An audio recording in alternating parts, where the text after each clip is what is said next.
Naturo, votre rendez-vous naturopathique. Avec Pauline Burel. Bonjour à tous et bienvenue dans votre émission Allo Naturo, votre émission naturopathique chaque mardi sur RCB. C'est parti pour une nouvelle chronique. Et en plus, c'est le retour des vacances. Bonjour Pauline. Bonjour Kiki, bonjour à toutes et à tous. Aujourd'hui Pauline, tu vas nous parler du reflux gastrique. Oui Kiki, on l'appelle aussi RGO, reflux gastrique œsophagien ou remontée acide. Donc qu'est-ce que c'est ? Eh bien tout simplement, c'est le contenu de l'estomac qui est acide, qui va remonter dans l'œsophage et ça va le brûler. Et en général, c'est parce que le petit muscle qui ferme cette partie du tube digestif ne va pas bien faire son travail. Et donc, ça reflue, comme le nom l'indique, donc ça remonte. Ce problème, il peut être intermittent, donc ça peut arriver après un gros repas, après les apéros de l'été, par exemple, les excès, ça peut arriver quand on est stressé, et il va vraiment poser problème quand il devient chronique, parce que non seulement c'est douloureux, mais ça peut aussi abîmer l'œsophage. Dis-moi, quels sont ces symptômes de reflux œsophagien ?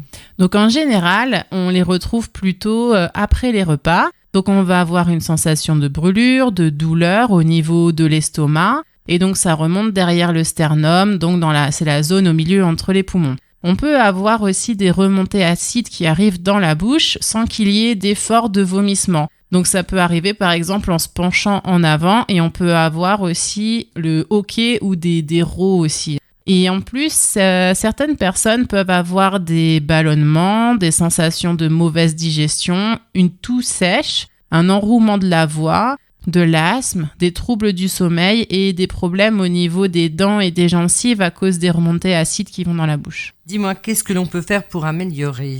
Alors au niveau de l'alimentation, il faut manger beaucoup de fruits et légumes parce qu'ils ont beaucoup de minéraux, donc ils sont alcalinisants, donc ils vont diminuer l'acidité. Ils sont aussi protecteurs de l'œsophage grâce aux fibres, aux antioxydants, aux vitamines et aux minéraux. Donc en pratique, qu'est-ce qu'on va faire ? On va manger des légumes à chaque repas. Donc comme d'habitude, on recommande la moitié de l'assiette à peu près. Et ils peuvent être crus ou cuits. Et on varie les couleurs. Pourquoi ? Parce que chaque couleur correspond à un type de molécule. Et donc, elles sont toutes complémentaires, elles ont des vertus différentes, donc c'est intéressant de les varier. Donc, par exemple, on peut prendre des carottes, des endives, des courgettes, des haricots verts, aubergines, champignons, épinards, laitue, brocolis, etc. Au niveau des fruits, de préférence en dehors des repas, et on privilégie autant que possible les petits fruits colorés, les mûres, les framboises, les fraises, les myrtilles, le cassis, etc. Ils sont très riches en antioxydants. Et il y a des aliments à éviter. Comme d'habitude, chaque personne va tolérer plus ou moins bien certains aliments.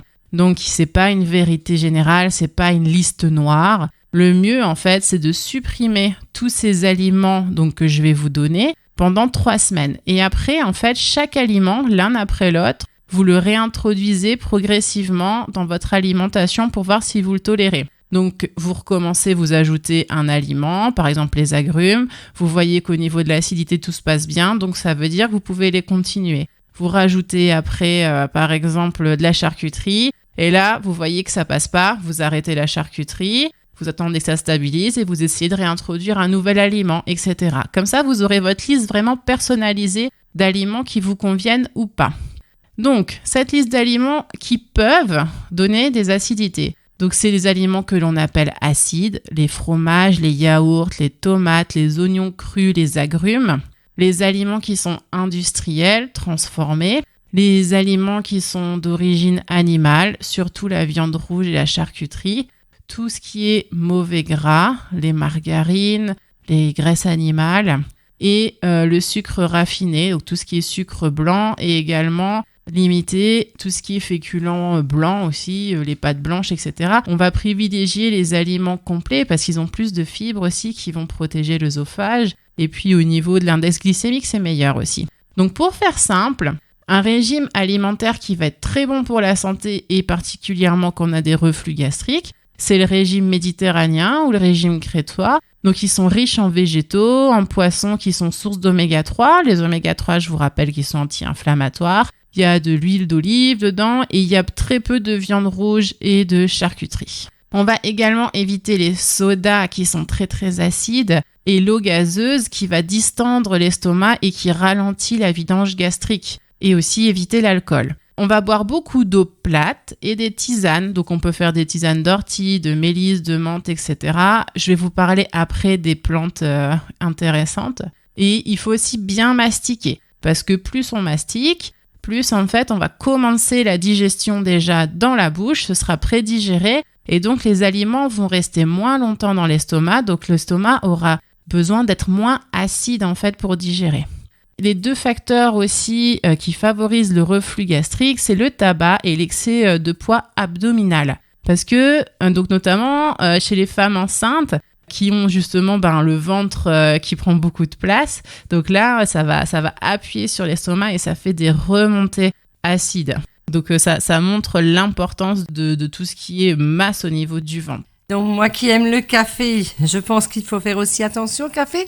Alors, concernant le café, le thé et le chocolat, effectivement, on dit que ça favoriserait le reflux, mais les études actuelles n'ont pas encore démontré que c'était le cas. Donc, on va dire que ça va dépendre de chaque personne et le mieux, c'est ce que je vous ai dit avant, vous testez. Vous l'enlevez pendant 1 semaine minimum et après, vous le réintroduisez et vous voyez bien, en fait, si ça vous fait de l'acidité ou pas. Par exemple, pour remplacer le café, il y a le succédané et c'est à base de chicorée et ça ressemble pas mal et c'est bon.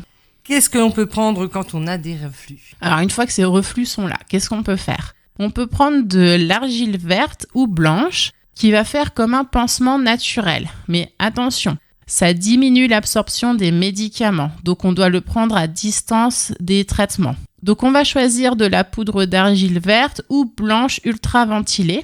Il faut mélanger une demi-cuillerée à café dans un demi-verre d'eau. Et on va le prendre 10 minutes avant le repas, 2 fois par jour, jusqu'à cicatrisation et disparition des douleurs. On peut prendre l'argile soit en prise occasionnelle ou en cure régulière de 10 à 20 jours. Attention en cas de constipation chronique parce que l'argile, ça ralentit le transit, ça tapisse. Et surtout, donc, en cas de prise importante, c'est-à-dire plus d'1 cuillère d'argile par prise, là, ça va augmenter encore plus le risque de constipation. On peut se faire aussi des tisanes de plantes ou alors on peut prendre ces plantes en gélules.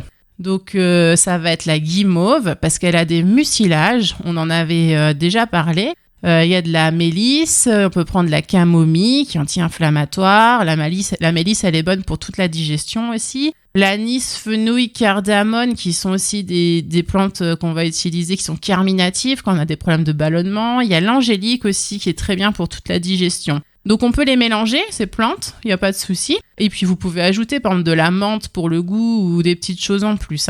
Et il faut boire au moins 3 tasses de tisane par jour pour avoir l'effet. On peut aussi aller vers les huiles essentielles.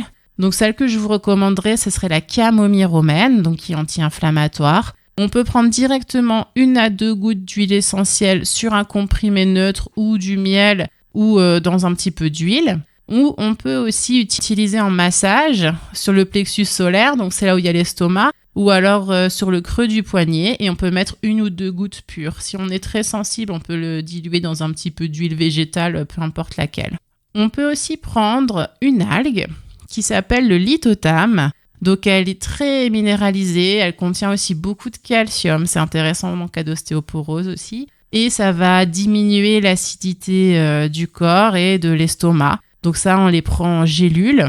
Occasionnellement, on peut aussi utiliser le bicarbonate de sodium. Donc ça, c'est pas la meilleure solution, mais c'est quelque chose qu'on a souvent à la maison. C'est quelque chose que beaucoup de personnes connaissent. Ouais. Et donc, on prend 1 cuillerée à café dans un verre d'eau. Et donc, en fait, c'est alcalinisant. Donc, ça va arrêter, en fait, la brûlure. Mais il faut pas en prendre trop souvent parce que ça reste du sel, en fait.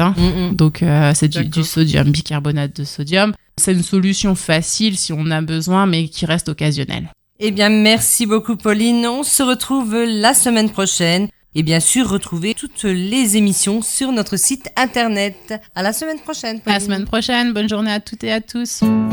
Allo Naturo avec Pauline Burel, c'est tous les mardis à 13h sur RCB et sur www.radio-rcb.fr. RCB